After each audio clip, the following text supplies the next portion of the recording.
नमस्कार मित्रांनो, आपल्या सर्वांचं पीके किचनमध्ये मनपूर्वक स्वागत। रेसिपीला सुरुवात करण्याच्या पहिले तुम्ही जर माझ्या चॅनलला सबस्क्राइब केले नसेल तर लवकरात लवकर पीके किचनच्या लिंकवरती जाऊन माझ्या चॅनलला सबस्क्राइब करा। आज आपण बनवणार आहोत कच्च्या कैऱ्यांचं लोणचं।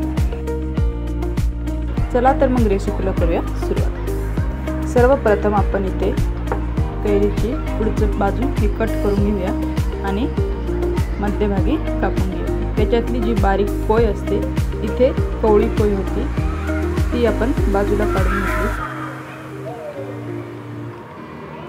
तसंच आपण इथे सर्व कैऱ्या या मध्यभागी कापून घेऊया।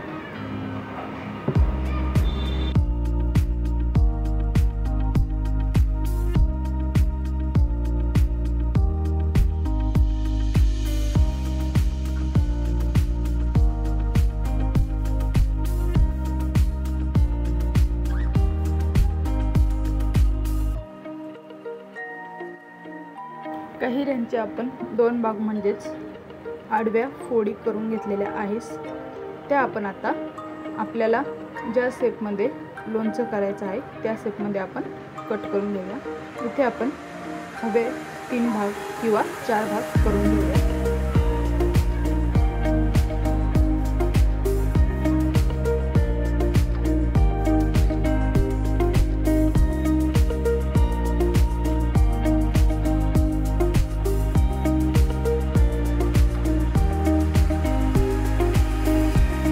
सर्व कैऱ्यांचे व्यवस्थित भाग किंवा व्यवस्थित कट करून घेतलेले आहे, तुम्ही बघू शकता।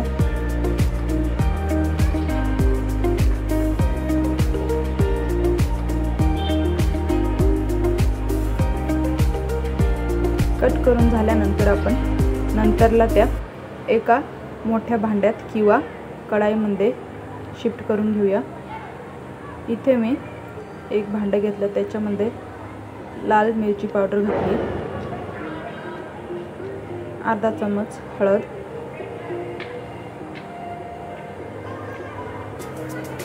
चवीनुसार मीठ आणि तुमच्या आवडीनुसार मसाले तुम्ही घालू शकता। हे सुकं असताना थोडंसं मिक्स करून घेऊया। आता आपण त्याच्यामध्ये थोडंसं 1-2 चमचा तेल घालून घेऊया। तेल घातल्यानंतर आपण त्याला चमच्याच्या साहाय्याने गोल गोल फिरून घेऊया, म्हणजे जे मसाले असतात ते कैरींच्या खापाला व्यवस्थित लागले पाहिजे। अगदी 5-7 मिनिटात ही रेसिपी बनवू शकतो आपण। तुम्ही पण ही रेसिपी घरी नक्की ट्राय करून बघा। आवडल्यास मला कमेंट करून नक्की सांगा आणि हो, अशाच नवनवीन व्हिडिओ बघण्यासाठी माझ्या चॅनलला लाईक करा, शेअर करा, सबस्क्राइब करायला विसरू नका। चला तर मग आता आपण ती एका ताटामध्ये सर्व कैऱ्यांचे कापलेले भाग म्हणजेच आता तयार झालेले लोणचं ते एका ताटात काढून घेऊया।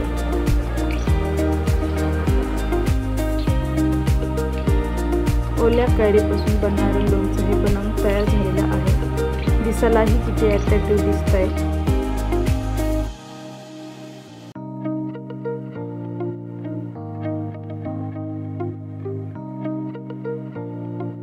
तर फायनली आपली उन्हाळ्यातली पहिली रेसिपी ही अपलोड झालेली आहे।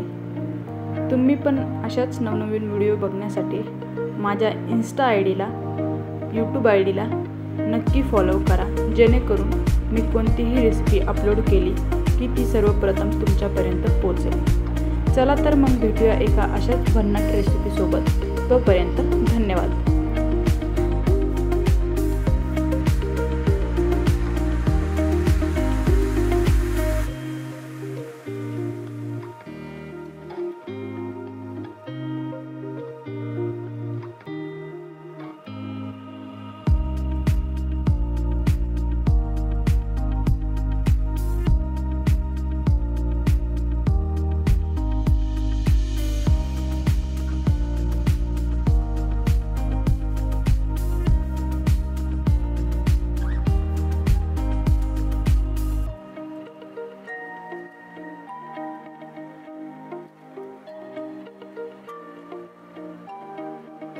चला तर मग भेटूया एका